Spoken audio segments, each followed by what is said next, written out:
नाजरीन किराम अस्सलामु अलैकुम। फ़तह हतीम के बाद पूरे शाम व फ़लस्तीन में एक ज़लज़ला बर्पा हो चुका था। सलेबी लश्कर की कमर टूट चुकी थी। उनके अहम कमांडर या तो कत्ल हो चुके थे या कैदी बनाए जा चुके थे और उनके किले एक के बाद एक इस्लामी अफवाज के सामने सर झुका रहे थे। मगर एक किला ऐसा था, एक शहर ऐसा जिसकी तरफ हर मुसलमान का दिल खींच रहा था, बैतुल मुक़द्दस। वही शहर जिसे कभी हज़रत उमर बिन ख़त्ताब रज़ी अल्लाह ताला अन्हो ने बग़ैर खून बहाए फ़तह किया था, और अब वही शहर सलेबियों के कब्ज़े में था, जहाँ एक सदी से अज़ान की जगह घंटियाँ बज रही थीं, महराबों में सलीब नस्ब थी और मस्जिद अक्सा की हुर्मत पामाल हो रही थी।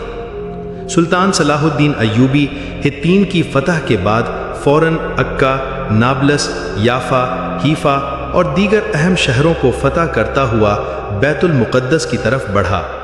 हर शहर का दरवाज़ा खुलता तो लोग सुल्तान के इस्तकबाल में आंखों में आंसू, ज़बान पर दुरूद और दिल में तशक्कुर के जज्बात लिए खड़े होते। उनके लिए ये सिर्फ एक सुल्तान नहीं था, बल्कि एक मुजद्दिद, एक मुंजी और एक अल्लाह का वो बंदा जो वादा पूरा करने वाला शख्स था। सितंबर 1187 का महीना था। सुल्तान का लश्कर बैतुल मुक़द्दस के करीब पहुंच चुका था। शहर की फसीलों पर सलेबी झंडे लहरा रहे थे और अंदर मौजूद ईसाई अफवाज आखिरी दिफा की तैयारी कर रही थीं। शहर का गवर्नर बालियान ऑफ इब्लियन था, जो एक समझदार मगर बेबस कमांडर था। उसने सुल्तान के कासिद से मुलाकात की और मुतालबा किया कि शहर की हिफाजत के लिए जंग होगी। सुल्तान ने उस पर वाज़े कर दिया कि मैं इस शहर पर वही अंदाज इख्तियार करूंगा जो तुम्हारे आबाओ अजदाद ने हमारे खिलाफ इख्तियार किया था, मगर अगर तुमने अमन से दरवाजे खोल दिए तो मैं हज़रत उमर के तरीके पर अमल करूंगा। मगर इब्तिदाई मुज़ाकरात नाकाम हुए। सुल्तान ने शहर का मुहासरा कर लिया। मुसलमानों ने मशरिकी और जुनूबी फसीलों पर हमले शुरू किए।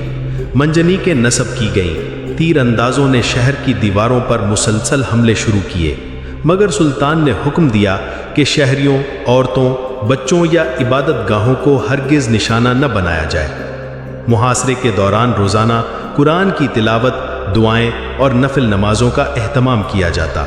सिपाही मोर्चों पर होते तो साथ साथ ज़िक्र व अज़कार करते। सुल्तान खुद हाज का जायज़ा लेता और कभी ज़ख्मी सिपाहियों की अयादत करता। कई बार उसने दुश्मन के बीमार कैदियों के लिए दवा और खाना भी भेजा। ये वो रहम था जो तारीख ने कभी सलेबियों से न देखा। तकरीबन 12 दिन के मुहासरे के बाद जब शहर की दीवारें टूटने के करीब पहुंच गईं और सलेबियों को अपनी शिकस्त यकीनी नजर आई, तो बालियान ऑफ इब्लियन ने हथियार डालने की पेशकश की। उसने कहा कि अगर शहर के शहरियों को जान और माल का अमान दिया जाए तो वो दरवाजे खोलने के लिए तैयार है। सुल्तान सलाहुद्दीन ने मशवरा किया, सजदा शुक्र अदा किया और मुआहिदा अमन कबूल कर लिया। मुआहिदे के मुताबिक शहर के तमाम बाशिंदों को अमान हासिल होगी। जो अफराद फिदिया दे सकते थे वो आज़ाद चले जाएंगे, जो ना दे सकें उनके लिए भी सुल्तान ने रहम किया। कई को खुद फिदिया देकर आज़ाद किया। ईसाई इबादत गाहों को महफूज रखा गया, किसी को नुकसान न पहुंचाया गया। मुसलमानों को मस्जिद अक्सा में दोबारा नमाज का हक दिया गया और सलीबें उतार कर सफाई का एहतमाम किया गया। 29 सितंबर 1187 जुम्मतुल मुबारक का दिन था। मुसलमान सिपाही, उल्मा, फुकहा, सूफिया, बच्चे, बूढ़े सब के सब मस्जिद अक्सा के दरवाजे पर मौजूद थे। सुल्तान ने खुद मस्जिद की सफाई का इंतज़ाम करवाया, इसे खुशबू से मुतत्तर किया और फिर पहली अजान बुलंद की गई जो 88 साल बाद मस्जिद अक्सा की फ़ज़ा में गूंजी। अजान की आवाज़ सुनते ही सिपाहियों की आंखों से आंसू बहने लगे। लोगों ने ज़मीन पर सजदा किए और वो लम्हा हर दिल में नक्श हो गया। सुल्तान खुद भी मस्जिद के सहन में मौजूद था और जब इमाम ने अल्लाह अकबर कहा तो पूरी फ़ज़ा नूर से भर गई। सुल्तान ने वो नमाज रोकर अदा की और बाद में जब सहाफ़ियों और उल्मा ने इस लम्हे के बारे में पूछा तो इसका कहना था कि ये मेरी ज़िंदगी की सबसे बड़ी नेमत है।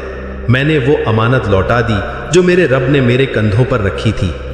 इस फतह की खबर दुनिया भर में पहुंची। यूरोप में घबराहट फैल गई। पोप ने तीसरे सलेबी जंग की काल दी, मगर सुल्तान की क़यादत, इसकी शराफत, इसका रहम, इसका अदल ان سب نے اسلامی دنیا میں ایک نئی بیداری پیدا کی۔ بیت المقدس کی فتح صرف ایک فوجی کامیابی نہیں تھی، بلکہ یہ روحانی فتح تھی۔ یہ اس ایمان کی جیت تھی جو حکمت، اخلاص اور صبر کے ساتھ کیا جائے۔ سلطان صلاح الدین ایوبی نے مال اور دولت یا شہرت کے لیے یہ معرکہ نہیں لڑا، بلکہ امت کے درد اور بیت المقدس کی حرمت کے لیے لڑا۔ ناظرین کرام، یہ معلومات مختلف معتبر اسلامی و تاریخی کتابوں سے مستند تحقیق کے بعد ترتیب دی گئی ہیں، جن میں ابن اسیر، ابن خلقان، ڈاکٹر علی محمد السلابی اور مستشرقین کی کتابیں شامل ہیں۔ مکمل حوالہ جات ڈسکرپشن میں دیے گئے ہیں۔ محترم ناظرین، ہماری اگلی قسط ہوگی بیت المقدس کی فتح کے بعد یورپ کا رد عمل اور تیسری صلیبی جنگ۔ تب تک اپنے میزبان کو دیجیے اجازت۔ اللہ حافظ۔